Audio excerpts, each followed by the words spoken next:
2 weeks ago, I believe I was in 5 towns, and a person came over to me afterwards and he says, I am Rabbi Yaakov Weinberg's grandson. Rabbi Yaakov Weinberg is the former Rosh Yeshiva of the Baltimore Yeshiva. I said, wow, tell me some stories. So he told me one story, and then he told me this one, and this one, to me, was very, very meaningful. Every teacher needs to know the story. Every parent needs to know the story. Frankly, every human needs to know the story.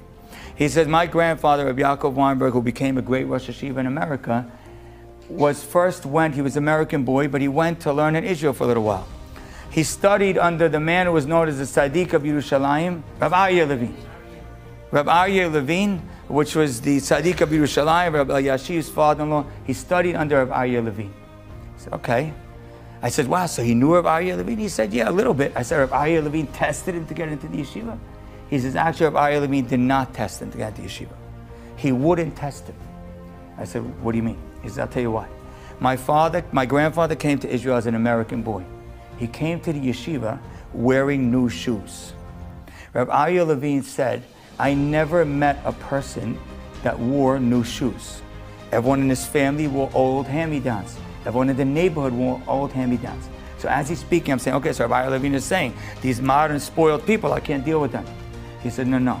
He says, if there's a boy coming to the yeshiva in new shoes, and I never saw someone wear new shoes, I'm not going to understand him properly.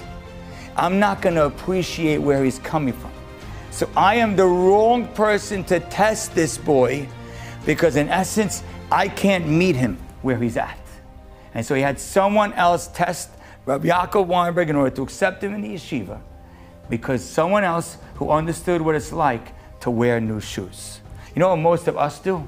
We walk around and say, our kids today with their phones and their games, and they want 6 pairs of shoes, they're so spoiled. You know what it was in my day?